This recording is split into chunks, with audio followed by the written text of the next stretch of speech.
Halo hai, Sobat GP kembali hadir untuk menemani pagi kalian dengan update berita seputar Grand Prix dunia. Francesco Bagnaia berhasil memenangi balapan utama MotoGP Jepang 2024. Sang juara bertahan ini sukses mengalahkan Jorge Martin dan Marc Marquez secara berurutan mengisi podium kedua dan ketiga. Berikut hasil MotoGP Jepang 2024.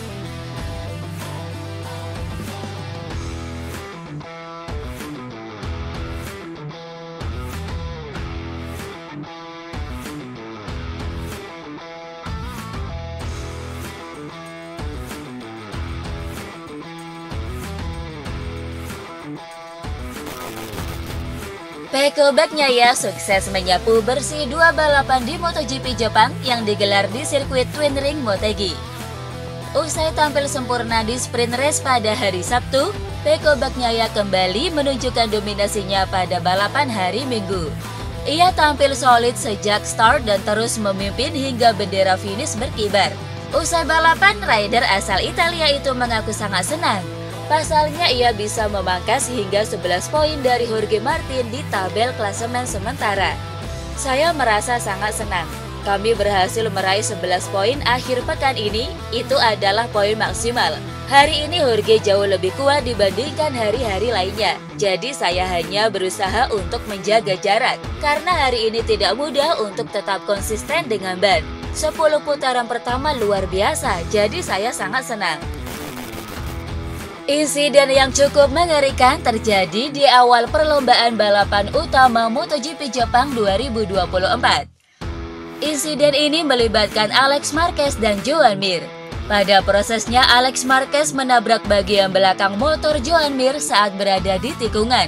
Alex terlempar dari motornya, sementara Desmosedi GP23 miliknya tersangkut pada bagian belakang Honda RC123 milik Mir. Percikan api yang cukup besar terlihat dan beruntung bagi kedua rider karena tak mengalami cedera serius. Insiden ini pun langsung diinvestigasi oleh steward. Pada akhirnya Alex dinyatakan bersalah dan mendapat hukuman long lap penalti pada seri berikutnya di Australia. Pembalap CF Moto Aspar Team David Alonso sukses mengunci gelar juara dunia di kelas Moto3 usai memenangi balapan di sirkuit Motegi, Jepang. Kemenangan di Moto3 Jepang 2024 membuat Alonso mengoleksi 321 poin. Dengan 4 seri tersisa, Alonso unggul 109 poin atas Daniel Holgado dan posisinya sudah tidak mungkin digeser dari puncak klasemen. Alonso menjadi juara dunia Grand Prix sepeda motor pertama asal Kolombia. Selain itu, Alonso menyamai rekor Marc Marquez, Joan Mir, dan Fausto Gresini yang mampu meraih 10 kemenangan dalam satu musim 125cc atau Moto3. Francesco Bagnaia berhasil keluar sebagai pemenang pada balapan pendek atau sprint race MotoGP Jepang 2024. Pembalap asal Italia ini diikuti oleh rekan setimnya Enea Bastianini di posisi kedua dan Marc Marquez di posisi ketiga. Sementara itu Jorge Martin yang tampil kurang greget hanya mampu mengamankan posisi keempat. Berikut hasil sprint race MotoGP Jepang 2024.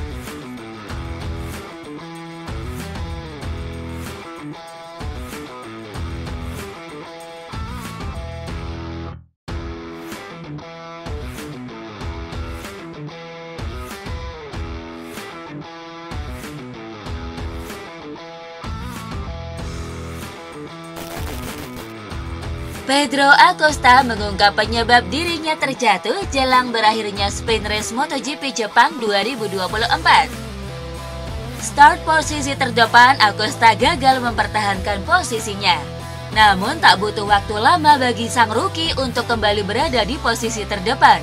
Pada lap ketiga, Acosta mampu mengungguli Pecco Bagnaia. Sial bagi Acosta, saat balapan tersisa 4 lap, Acosta malah terjatuh dan gagal melanjutkan lomba. Usai balapan, Acosta sendiri menjelaskan bahwa dirinya melakukan kesalahan yang berujung pada crash. Ya, itu adalah kesalahan saya sendiri. Saya sedikit melebar di tikungan 6 dan kemudian sedikit lebih banyak menikung dan melebar di tikungan 7. Intinya sudah jadi tradisi untuk terjatuh dari posisi pole pertama saya di kelas manapun. Balapan besok adalah yang kedua kalinya kami start dari pole. Biasanya yang kedua lebih baik. Momen yang cukup menarik terlihat usai bendera finish sprint race MotoGP Jepang berkibar. Adalah Pecco Bagnaia yang kehabisan bensin di tikungan ke-10 saat melakukan glory lap. Ya, Bagnaia hampir mengalami kekonyolan pada balapan pendek di Motegi. Bisa dipastikan ia bakal gagal finish jika jumlah lapnya ditambah satu lagi. Beruntung, momen kehabisan bensin ini terjadi saat setelah dirinya melewati garis finish. Usai balapan, Bagnaia sendiri mengakui bahwa hal tersebut adalah bagian dari strateginya. Sang juara bertahan MotoGP itu mengatakan dirinya memang sengaja tak menghemat bahan bakarnya saat cycling lap. Alhasil saat balapan ia pun melakukan mapping dengan performa rendah. Sebagai tambahan informasi, mapping di MotoGP adalah proses pengaturan mesin motor. Proses tersebut dapat mengoptimalkan performa mesin pembalap saat balapan berlangsung. Itu memang disengaja, karena kami tidak melakukan eco lap. Saya tidak memperlambat motor kami untuk menghemat bahan bakar selama cycling lap. Itu bukan rahasia. Saat balapan saya harus memasang mapping dengan performa yang lebih rendah. Tenaga mesin jadi lebih rendah jika dibandingkan dengan mapping normal. Tetapi itu satu-satunya cara untuk menyelesaikan balapan. Karena bahkan dengan mapping seperti itu saya kehabisan bahan bakar di tikungan 10 setelah bendera finish. Jadi saya sudah mencapai limitnya. Tetapi untuk lebih memahami kondisi sebelum balapan, penting untuk melakukannya, dan saya pikir itu adalah strategi yang tepat.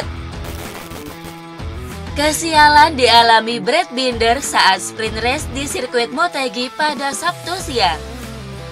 Binder yang tampil apik sejak hari pertama pekan balap MotoGP Jepang itu terpaksa harus gagal finish di awal perlombaan. Memulai balapan dari urutan kelima, Binder yang berusaha keras untuk mendapatkan podium di Motegi ini malah mendadak melambat dan menepikan motornya saat balapan baru berjalan 3 lap. Dari rilis resmi tim, KTM sendiri menyebut bahwa kegagalan ini disebabkan lantaran adanya masalah elektronik pada RC16 milik Binder. Pihak KTM sendiri belum mengetahui secara pasti penyebab dari permasalahan tersebut. Marc Marquez mengakui kekalahannya atas Enea Bastianini di sprint race MotoGP Jepang 2024. Sebagaimana diketahui, duel ketat terjadi di 2 lap terakhir jelang finish antara Marc Marquez dan Enea Bastianini untuk memperebutkan posisi runner-up. Pada akhirnya Marquez yang tampil solid usai start dari posisi ke-9 harus mengakui ketangguhan dari Enea Bastianini. Kendati kalah dalam duel, pembalap tim Gresini Racing itu cukup puas dengan posisi 3 di Motegi. Saya berusaha menyerang di lap terakhir, tetapi saya tahu Enea akan bertahan dengan kuat. Karena kami berdua punya kecepatan yang sama, saya menerima posisi 3 setelah serangan balik darinya. Saya lebih ingin mencetak poin dibandingkan mengambil risiko lebih demi mendapat hasil yang mungkin lebih baik dari ini. Kontroversi terjadi di sesi kualifikasi MotoGP Jepang yang berlangsung di sirkuit Twin Ring Motegi. Adalah dibatalkannya lap Marc Marquez yang membuatnya gagal meraih pole position. Ya, The Baby Alien mampu mencatatkan waktu 1 menit 42,868 detik. Catatan waktu itu membuat Marc berhak memegang pole position sekaligus mencetak rekor lap baru di Motegi. Namun setelah beberapa menit, lap tersebut mendadak dibatalkan dan membuat Pedro Acosta secara otomatis naik sebagai pole sitter menggantikan Marquez. Pembatalan lap tersebut dikarenakan pelanggaran track limit. Akan tetapi yang disayangkan adalah Race Direction baru mengumumkan batalnya lap tersebut beberapa menit kemudian. Sial bagi Marquez, merasa catatan waktunya sudah cukup bagus, ia memilih bermain aman dan tidak berusaha mempertajam waktunya. Alhasil mantan pembalap Honda itu hanya mendapat posisi ke-9 di kualifikasi setelah keputusan tersebut. Pihak Race Direction Mike Webb mengungkap adanya kesalahan atau error pada perangkat pemeriksa pelanggaran track limit. Jadi biasanya sensor track limit akan memberikan informasi pelanggaran secara real time, namun ada delay pada kasus Marc Marquez ini. Web menyebut bahwa softwarenya mengalami error sehingga lap tersebut harus dibatalkan secara manual dan pengumumannya pun tertunda. Marc Marquez membicarakan kesialan yang dialaminya di sesi kualifikasi MotoGP Jepang yang dilangsungkan pada Sabtu pagi. Usai sempat dinyatakan sebagai yang tercepat di sesi kualifikasi, pada akhirnya Marquez harus gigit jari lantaran pengumuman terlambat dari race director yang membatalkan lap tersebut karena Marquez melanggar track limit. Kepada DAZN, rider berjuluk The Baby Alien ini mengakui bahwa dirinya sangat kecewa dengan keputusan terlambat itu. Saya menyentuh area hijau, itu jelas, tapi kemudian pengumuman lap time dibatalkan sangat lambat. Mereka bilang seperti ada masalah jaringan atau di wifi seperti itu. Tapi karena pengumuman yang terlambat itu saya jadi tidak bisa melakukan lap lagi. Jika real time, jelas saya akan berusaha lebih keras untuk bisa start dari baris depan. Kondisi hari ini sangat sulit, tapi motor cukup kencang. Saya akan berusaha semaksimal mungkin di balapan utama sejak lap pertama, terutama untuk bisa bertarung di posisi depan. Duel dua rider LCR Honda berakhir tragis di sprint race MotoGP Jepang 2024. Ya, Takaaki Nakagami dan Johan Zarco terlibat dalam pertarungan sengit saat balapan memasuki lap kelima. Sial bagi Nakagami, rider tuan rumah ini harus terjatuh usai terjadi kontak dengan Zarco. Usai balapan, Nakagami menyalahkan Zarco atas insiden yang terjadi. Jelas saya pikir dia melakukan kesalahan besar, itu jelas bukan titik menyalip. Saya kecewa dengan caranya menyalip dan kami saling bersentuhan. Yang pasti saya sangat kecewa dengan hasil sprint dan kekecewaan saya terhadap rekan setim. Tak mau disalahkan, Zarco pun membela diri. Rider asal Prancis ini justru meyakini Nakagami seharusnya bisa berbuat lebih banyak untuk menghindari bentrokan itu. Saya mencoba masuk ke dalam karena kecepatan menikung saya lebih tinggi daripada Taka. Pada saat itu saya ingin menyalip untuk mencoba mengejar pembalap lain di depan. Jadi saya melakukan tindakan itu, tetapi dia terkejut. Saya berharap dia mungkin bisa melihatku sebelumnya, tapi dia belum siap dan saya merasa prihatin padanya karena dia jatuh. Pecco Bagnaia berhasil memangkas jarak dengan Jorge Martin di tabel klasemen sementara MotoGP usai memenangi balapan utama di MotoGP Jepang 2024. Dengan tambahan 25 poin, Bagnaia kini mengumpulkan 382 poin dan tertinggal hanya 10 poin dari Jorge Martin selaku pemuncak klasemen yang telah mengumpulkan 392 poin. Berikut klasemen sementara MotoGP 2024.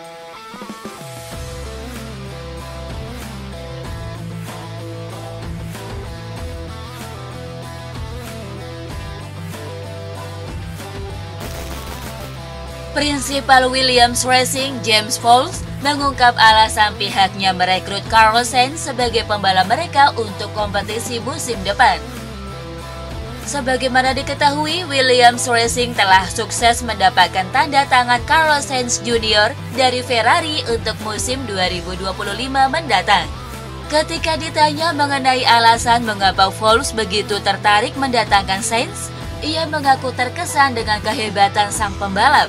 Selama karirnya, Sainz selalu mengungguli rekan-rekan setimnya, tetapi kurang diperhatikan banyak orang.